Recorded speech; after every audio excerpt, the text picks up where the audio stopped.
민주당의 대통령에 대한 1차 탄핵 소추안에 대해서 네. 윤석열 대통령이 가치 외교라는 미명하에 북중러를 적대시하고 일본 중심의 기한 외교 정책을 고집했다. 알고 계시죠? 네. 북한은 자체하고도 중과 러시아에 대해서 적대시했습니까?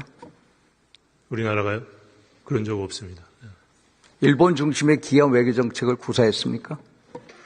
뭐 중요성을 부여한 것은 맞지만 일본 중심으로 외교를 하진 않았습니다. 대통령의 외교 정책이 탄핵 소추 사유가 됩니까? 저는 적절치 않다고 생각하고 그래서 나중에 빠진 것으로 압니다. 문재인 대통령이 북중러에 굴종 외교를 하고 북한의 의장평화체에 속아서 국제제재 해제, 대북제재 해제를 주장하고 다녔습니다. 이게 탄핵 소추 사유가 됩니까? 동의하기 어렵습니다. 민주당의 이런 시각에 대해서 미국 조야, 일본 조야의 판단이 어떻습니까?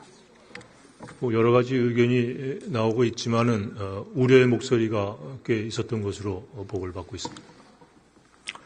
장관님, 외교 정책은 일관성 또 예측 가능성이 가장 중요한 거 아닙니까? 네.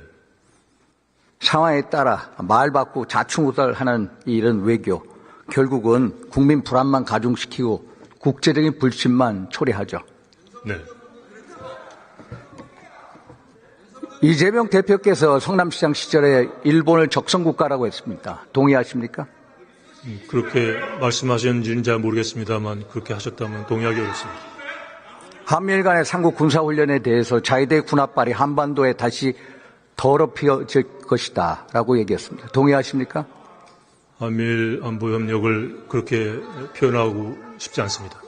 2023년 8월 삼국 간 한미일 삼국 정상회담에 대해서 역사의 수레바퀴를 해방 이전으로 돌리는 패착이다. 동의하십니까? 동의하기 어렵습니다. 2017년 대선 때 사드 철폐 공약 내걸었습니까? 동의하십니까? 미국과의 합의는 유지돼야 된다고 생각합니다. 중국이나 대만에 대해서 쉐시하면 다 끝납니까? 외교 관계를 그렇게 단순화해서 하기는 어렵죠. 후쿠시마 오염수 방류에 대해서 제2의 태평양 전쟁이다. 그렇죠? 핵폐수다. 누가 얘기했습니까? 저는 기억하지 못합니다. 민주당과 이재명 대표가 했죠. 우리 바다가 오염됐습니까? 뭐 그렇게 그것도 단순화해서 말하기는 어렵죠. 국민 피해 있었습니까? 그렇지 않습니다. 민주당의 무자비한 괴담 선전 선동에 얼마나 많은 혈세를 썼습니까? 그걸 누가 책임을 져야 됩니까? 뭐 대 문제에 대해서는 여러 가지 측면에서 신중하게 접근해야 된다고 생각합니다. 어민들에 대한 피해 보상 등 얼마나 썼습니까? 혈세를. 제가 못 들었습니다. 혈세 얼마 썼습니까? 제가 그렇게 액수를 기억하지 못합니다. 1조 6천억 원 썼습니다. 지금은 이재명 대표께서 한미일 삼국 협력에 대해서 이의가 없다. 일본의 국방력 강화는 위협이 아니다. 정반대 외교 노선을 얘기합니다. 이걸 믿습니까? 도대체 이 사람의 본심은 뭡니까? 제가 답변할 사항은 아닌 것 같습니다.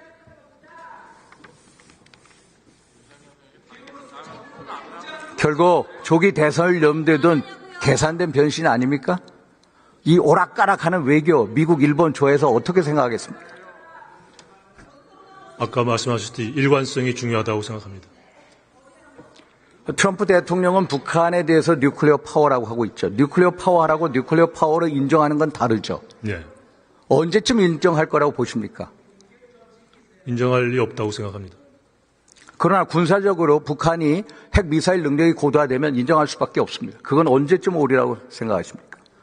그것도 예단하기 어렵습니다. 완전한 비핵화라는데 한미 완전한 공감대가 있다는 것을 말씀드리고 싶습니다. 북한이 ICBM 대륙간 탄도미사일 재진입 기술을 가지고 북한이 마음만 먹으면은 미국의 뉴욕이든 LA든 마음대로 때릴 수 있는 능력을 가졌을 때 미국이 어떻게 나오겠습니까?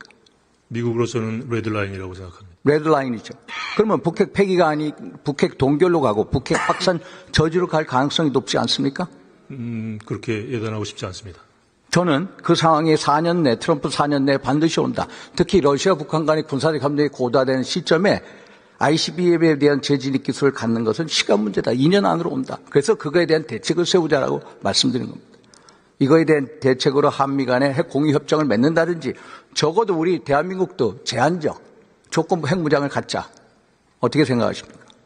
아직은 그런 말을 하기에는 시기상조고 북한의 완전한 비핵화라는 공동 목표를 향해서 전력 투구해야 될. 조만간 이게 시나리오 올 겁니다. 예를 들어서 트럼프 대통령도 긍정적인 사인을 보낼 수가 있고 또 엘브리지 콜비 국방정책 차관도 한국의 핵 무장화에 대해서 긍정적인 시그널을 이미 보냈습니다. 특히 제임스 리시 상원 외교위원장, 라저 위커 상원 군사위원장 등이 긍정적 신호를 보낼 수 있다. 그래서 한번 생각해 보십시오.